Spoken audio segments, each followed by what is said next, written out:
वहीं 30 मई को प्रधानमंत्री नरेंद्र मोदी ने कानपुर मेट्रो को हरी झंडी दिखाकर 5 अंडरग्राउंड मेट्रो स्टेशनों का उद्घाटन कर शहर को बड़ी सौगात दी है। वहीं उद्घाटन के साथ ही मेट्रो पर सियासत भी गर्मा गई है। जहां नवीन मार्केट स्टेशन से जैसे ही मेट्रो अपना सफर शुरू किया, वहीं सपा के विधायक और कार्यकर्ता भी सियासी सफर पर निकल पड़े। सपा विधायक अमिताभ वाजपेयी, हसन रूमी और नसीम सोलंकी ने मेट्रो में सफर कर अखिलेश यादव का विजन बताया और क्या कुछ कहा, आप भी सुनिए।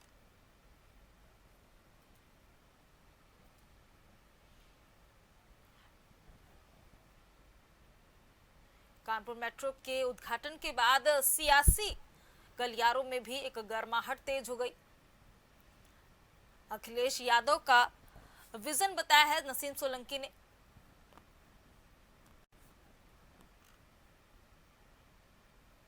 मेट्रो की शुरुआत के बाद से एक तरह से विपक्ष भी अपने कड़े रुख के साथ अखिलेश यादव का मेट्रो को विजन बताया है। 30 मई को प्रधानमंत्री कानपुर आए थे। इसके बाद 5 भूमिगत मेट्रो स्टेशन का शुभारंभ किया था। हमारे साथ बात करने के लिए समाजवादी पार्टी के विधायक अमिताभ वाजपेयी हैं, जो मेट्रो से सफ़र कर रहे हैं। जी, 2016 में आप लोगों के द्वारा नींव रखी गई थी, उसके बाद कितना समय लग गया? अब शुरुआत हुई है, 2 फेज़ कंप्लीट हो पाए, क्या कहना चाहिए?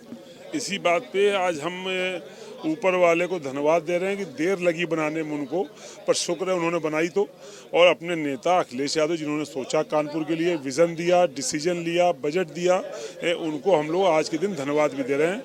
हमें उम्मीद है कानपुर लोग इस मेट्रो सेवा जो है, हालांकि अभी सेक्शन कंप्लीट नहीं हुआ है, अगर पूरा हो जाता तो ज़्यादा उपयोगी होता, पर जितना हुआ है इधर के लोग, कम से कम IIT से लेकर सेंट्रल स्टेशन तक के लोग इसका उपयोग करेंगे और इससे कानपुर के जाम में और प्रदूषण में कुछ ना कुछ राहत मिलेगी। आगे अब ये देखा जा रहा है कि जो काम कंप्लीट हुआ है, इसके बाद सेकेंड फेज़ अभी केवल कंप्लीट हो पाया है, तो आगे जो फेज़ है 9 साल अभी तक का लगे, आगे क्या लग रहा है कितने समय में कंप्लीट हो पाएगा? और जो स्पीड चली है, ईश्वर करे ये स्पीड ना रहे, स्पीड बढ़े, लेकिन हम समझते हैं शुरू में 4-5 साल तो उनको मेट्रो की स्पेलिंग याद करने में लग गए होंगे। मेट्रो अंग्रेजी का शब्द है, समझ में नहीं आया होगा ये होता क्या है, तो स्पेलिंग याद करने में समय लगा होगा। अब तो स्पेलिंग याद हो गई है, अब बनाना आ भी गया है, तो उम्मीद है कि अब जल्दी से जल्दी मेट्रो के काम को पूरा करेंगे। कानपुर सिटी अब मेट्रो सिटी के नाम से जाने लगा है, लेकिन आज बिजली की जो समस्या कानपुर में बहुत ज़्यादा विकट है, लोग परेशान हैं, उसको लेकर क्या करें? अब बिजली के बारे में कल बात करेंगे, आज मेट्रो पर है, कल हम लोग आपको इस विषय में आपको सही जवाब देंगे। सपा विधायक नसीम सोलंकी भी आज मेट्रो का सफ़र किया है, उनसे भी बातचीत करें। आज कैसा लगा मेट्रो का सफ़र करके? 2016 में जो है आपके राष्ट्रीय अध्यक्ष द्वारा इसकी जो है नींव रखी गई। हम यहाँ पर बस सिर्फ उनको शुक्रिया अदा करने आए हमारे राष्ट्रपति जी का, जो 2016 में ये तख्ती गवाह है कि उन्होंने यहाँ का शिलान्यास किया था और मेरे पति भी यहाँ मौजूद थे, तो उनकी मौजूदगी हम है उनके दर्ज कराने आए कि हम लोग गवाह हैं और राष्ट्रपति जी को शुक्रिया करना चाहते हैं कि हमारे कानपुर शहर को इतनी अच्छी सौगात मिली है। कानपुर सिटी अब मेट्रो सिटी हो गया, लेकिन बिजली की जो समस्या है वो कानपुर वासी उससे बड़ा परेशान है, इसको लेकर क्या? अब उसके ऊपर भी सरकार को तो क्या निशाना साधे, पर बाकी जो है दिक्कतें तो झेल ही रही है पब्लिक, तो इसके ऊपर एक अच्छे से देख लिया जाना चाहिए, क्योंकि कैस्को से बहुत सारी शिकायतें मिलती है, आम पब्लिक को इससे जूझना हो रहा है और बहुत सारे आग लगने के हादसे हो रहे हैं इस गर्मी की वजह से। एक चमनगंज में बहुत बड़ा हादसा हुआ जिससे 5 मौतें हो गई थी, तो ये कैस्को डिपार्टमेंट की जिम्मेदारी बनती है कि इसको देख लिया जाए अच्छी तरह से। क्या लग रहा है कि सपा सरकार होती तो जो मेट्रो का निर्माण है, तमाम तरीके के आरोप लग रहे हैं कि जो लेट इतने सालों में हुआ है, वो सपा सरकार होती तो जल्दी हो जाता? हाँ, इंशाल्लाह बहुत जल्दी हो जाता और हमें उम्मीद करते हैं कि 2027 में जब हमारी सरकार आएगी तो ये मेट्रो की लाइनें बहुत दूर तक जाने की।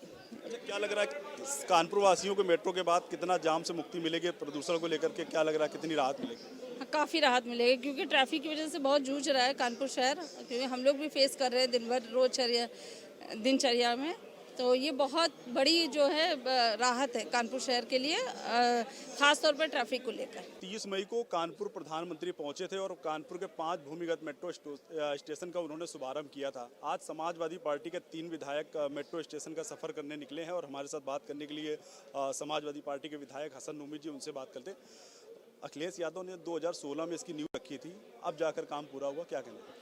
देखिए, समाजवादी सरकार ने 2016 में कानपुर के मेट्रो का शिलान्यास रखा था, पूरा शहर इसका गवाह था, और न सिर्फ शिलान्यास रखा था बल्कि मंच से ऐलान किया था कि 2.5 साल में इस डीपीआर को, जो पैसों का एलोकेशन हुआ है उसका पूरा डीपीआर, पूरा बजट, सब कुछ अलाट करके आदरणीय अखिलेश यादव जी ने कानपुर वासियों को मेट्रो सौंप दी थी। लेकिन अफसोस की बात यह है कि 9 साल पूरा होने के बाद भी अभी 100% कानपुर में मेट्रो नहीं हुई। मैं आदरणीय अखिलेश यादव जी का कानपुर वासियों की तरफ से दिल की गहराई से धन्यवाद दूंगा और मैं सोचता हूं कि आदरणीय अखिलेश यादव जी को मोदी जी का भी धन्यवाद होना चाहिए कि मोदी जी ने भी उस फीते को काटा जिस फीते की शुरुआत आदरणीय अखिलेश यादव जी ने की। और हम कानपुर वासी, हम भारतीय जनता पार्टी के देर से आए हुए इस प्रोजेक्ट को कानपुर वासियों को जो समर्पित किया है, इस उम्मीद के साथ उनको भी धन्यवाद दे देते हैं कि वो आने वाले दिनों में जनहित के कामों को इसलिए डिले नहीं करेंगे कि आप समाजवादी पार्टी का ये शिलान्यास था, इसको डिले कर दो ताकि इसका लोग भूल जाएं, इसको लोग भूल जाएं कि ये समाजवादी पार्टी ने शिलान्यास रखा था। जनहित की योजनाओं को राजनीति से और पार्टी से ऊपर हटकर जब काम करेंगे तो शहर के अंदर, देश के अंदर विकास की गंगा बहेगी और जो बहेगा जनता उसके साथ जाएगी। धन्यवाद। एक तस्वीर आपके हाथों में है, उससे क्या संदेश वो देना चाहते तस्वीर इस बात का गवाह है कि उस वक़्त के जो भी केंद्र के मंत्री थे, प्रदेश के मंत्री थे, मुख्यमंत्री जी थे, उन लोगों ने खड़े होकर कानपुर में इस शिलान्यास को संपन्न कराया था। आज दुर्भाग्य की बात है कि समाजवादी सरकार नहीं है, लेकिन उनके 3 विधायक हैं और पार्षद जितने हैं सब लोग और पार्टी के जितने भी संजीदा नेता हैं सब लोगों ने मिलकर अपने नेता को धन्यवाद देने के संकल्प के साथ आज यहाँ पे सफ़र का प्रारंभ किया है। और ये सफ़र 2027 में और तेज़ होगा जब माननीय मुख्यमंत्री अखिलेश यादव जी बनेंगे, और जब वो बनेंगे तो जितनी अधूरी योजनाएं हैं उसको वही पूरा करेंगे। 9 सालों में सेकेंड फेज अभी कंप्लीट हो पाया, क्या लग रहा है शहर वासियों को जाम से मुक्ति मिलेगी? देखिए, निश्चित रूप में ये मेट्रो का प्लान बना ही इसीलिए था। अखिलेश जी ने जब बनाया था तो शहर वासियों को जाम से निजात देने के लिए, कनेक्टिविटी को बढ़ाने के लिए, उद्योग और व्यापार को बढ़ाने के लिए ये सब काम किया गया था। लेकिन चूंकि 9-9 साल, 10-10 साल जब केवल इसलिए लग जाएंगे कि समाजवादियों का ये प्रोजेक्ट था, इसको देर करो तो जब देर करोगे तो ये भूल जाएंगे, लेकिन कोई भूला उला नहीं है और फिर हम लोग याद दिला देंगे और बहुत अच्छा काम करेंगे। धन्यवाद। तो ये समाजवादी के विधायक थे हसन रूबी, जिनका साफ तौर पे कहना है इस प्रोजेक्ट को जो है, इस तरीके के तमाम प्रोजेक्ट है इसलिए लेट किया गया क्योंकि वो समाजवादी पार्टी के देन है, ताकि जो है उसको बुलाया जा सके। अपने सहयोगी अमित के साथ जहीर खान, GMD न्यूज़ के लिए कानपुर।